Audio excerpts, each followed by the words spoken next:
Welcome to science classes. हम discuss कर रहे थे मिक्सचर के बारे में, होमोजेनियस हेटेरोजेनियस मिक्सचर के बारे में हमने डिस्कस कर लिया है। और होमोजेनियस हेटेरोजेनियस मिक्सचर में भी हमने सॉल्यूशंस एंड सस्पेंशन के बारे में पढ़ लिया है। सॉल्यूशन और सस्पेंशन को पढ़ने के बाद में हमारे पास एक पॉइंट आता है जो है साइज ऑफ पार्टिकल, कि इनके अंदर जो कण का आकार है वो कितना होता है। हमने विलियन वाले केस में पढ़ा था कि पार्टिकल या कण का आकार 1 नैनोमीटर से छोटा होता है। दूसरा क्या था, निलंबन, जिसको हमने इंग्लिश में सस्पेंशन कहा था, इसके अंदर आकार 1000 नैनोमीटर से ज्यादा होता है। कण का आकार 1000 नैनोमीटर से ज्यादा है। लेकिन जो तीसरी कंडीशन है वो है कोलॉइड्स। कोलॉइड्स के अंदर पार्टिकल का साइज क्या होगा, ये 1 नैनोमीटर से तो बड़ा है लेकिन 1000 नैनोमीटर से छोटा। ये बात हमें बिल्कुल ध्यान रखनी है। सबसे इंपॉर्टेंट बात यही होती है कि पार्टिकल का साइज क्या होता है, और पार्टिकल के साइज के अकॉर्डिंग इनकी प्रॉपर्टीज भी कुछ अलग आती है। कोलॉइड का एग्जांपल होता है मिल्क। अब मिल्क के दूध के जो भी गुण हैं वो सारे के सारे हमें कोलॉइड में स्टडी करने हैं, डिस्कस करने हैं। उनके बारे में हम 1 बाय 1 यहां डिस्कस करते हैं। क्या होता है, पहला गुणधर्म होता है कोलॉइड का कि पार्टिकल का साइज क्या होता है। हमने पढ़ लिया है पार्टिकल का साइज 1 नैनोमीटर से 1000 नैनोमीटर के बीच में आता है। दूसरा आता है, दूसरी प्रॉपर्टी इनकी हम डिस्कस करते हैं कोलॉइड्स की। दूसरी प्रॉपर्टी क्या है, हमने विलियन और सस्पेंशन, इनमें क्या पढ़ा था कि अगर विलियन को बिना हिलाए डुलाए रख दिया जाए तो उसके पार्टिकल नीचे नहीं बैठते, लेकिन सस्पेंशन में इससे बिल्कुल उल्टा था। कुछ देर तक यदि हम सस्पेंशन को छोड़ दें या निलंबन को छोड़ दें तो उसके कण नीचे तली में बैठ जाते हैं। अब हमारे पास बात आती है दूध की। दूध को जैसे हमने एग्जांपल लिया है कोलॉइड का, इसको बिना डिस्टर्ब किए, बिना हिलाए डुलाए कितनी भी देर हम रखें, इसके पार्टिकल नीचे सेट नहीं होते। इसका मतलब कोलॉइड क्या होता है, स्थायी प्रवृत्ति का होता है, स्टेबल होता है, इसके पार्टिकल नीचे सेट नहीं होते।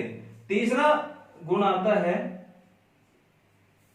कि क्या इनको फिल्टर करके सेपरेट आउट किया जा सकता है। भाई इसके अंदर जो पार्टिकल हैं, दूध की हम बात करें, दूध के अंदर क्या क्या है, वाटर पार्टिकल्स होते हैं, वसा या चिकनाई जिसको हम इंग्लिश में फैट कहते हैं, और तीसरा प्रोटीन्स।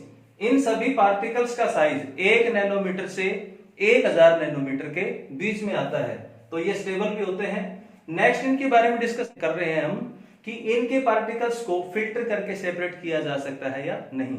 इनको सेपरेट करने के लिए दूसरी विधि है। जैसे हम अपने घरों में जनरली दही को मथ कर उससे मक्खन निकाला जाता है। दही को मथ कर जो मक्खन निकालने की प्रक्रिया होती है वो एक इंस्ट्रूमेंट होता है, पहले जिसको हम बोलते थे रई या मदानी। उससे क्या करते हैं, अपकेंद्रीकरण या सेंट्रीफ्यूगेशन। दही को मथ कर उसमें से मक्खन जो निकाला जाता है उस प्रक्रिया को हम अपकेंद्रीकरण कहते हैं। स्ट्रांगली हम उनको रोटेट करते हैं, उनको स्ट्रांगली अपकेंद्रित करते हैं। जो पार्टिकल होते हैं मक्खन के वो साइडों में चले जाते हैं। इस विधि को हम क्या कहते हैं, सेंट्रीफ्यूगेशन या अपकेंद्रीकरण। ये पार्टिकल्स को अलग करने के लिए जो विधि प्रयोग में लाई जाती है उसका नाम है। चौथा जो हमारे पास इसका गुणधर्म आता है वो आता है लाइट का, कि जब आप इस कोलॉइड में से लाइट पास करेंगे, प्रकाश गुजारेंगे, तो क्या होगा, जब कोलॉइड में से प्रकाश गुजारा जाता है तो उसका रास्ता दिखाई देने लग जाता है, वो लाइट अप हो जाएगा, ये रास्ता हमें दिखाई देने लग जाएगा। इसके अलावा कोलॉइड्स के बारे में हम एक छोटी सी बात और भी पढ़ते हैं जो बहुत इंपॉर्टेंट है। उसको क्या कहते हैं कि कोलॉइड के कणों का आकार 1 नैनोमीटर से 1000 नैनोमीटर के बीच में होता है। मतलब कि जब इनमें से लाइट गुजारी जाएगी तो वो कण प्रकाश के साथ टकराकर उसके रास्ते को दृश्यमान कर दे, वो रास्ता हमें दिखाई देने लग जाएगा। कैसे, आपने देखा होगा बिल्कुल घने पेड़ के नीचे जब हम बैठते हैं तो उसमें से प्रकाश गुजर के आता है, बस प्रकाश गुजर के आता है तो जो डस्ट पार्टिकल होते हैं, मिट्टी के कण होते हैं, वो हमें दिखाई देने लग जाते हैं। मिट्टी के कण कौन से, वो नहीं जो 1000 नैनोमीटर से बड़े हैं, 1000 नैनोमीटर से छोटे और 1 नैनोमीटर से बड़े जो कण होते हैं वो हमें चलते हुए दिखाई देते हैं। दूसरा क्या है कि जैसे हमने देखा होगा कई बार किसी कमरे में हम बैठे हैं और खिड़की में से जब प्रकाश आता है तो जो मिट्टी के कण घूम रहे होते हैं, उड़ रहे होते हैं, वो पार्टिकल्स उस प्रकाश की किरण के साथ हमें दिखाई देते हैं।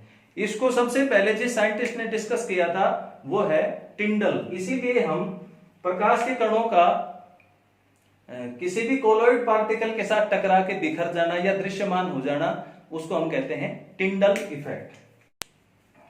चौथा जो गुणधर्म हमने डिस्कस किया है, टिंडल प्रभाव, ये एग्जामिनेशन पॉइंट ऑफ व्यू से बहुत इंपॉर्टेंट है, बार बार एग्जाम्स में पूछा जाता है। टिंडल प्रभाव, टिंडल एक साइंटिस्ट का नाम था और उसने ये सबसे पहले इफेक्ट डिस्कस किया था, इसीलिए हम इसको टिंडल इफेक्ट या उसके नाम से ही हम इनको जानते हैं कि टिंडल प्रभाव क्या होता है।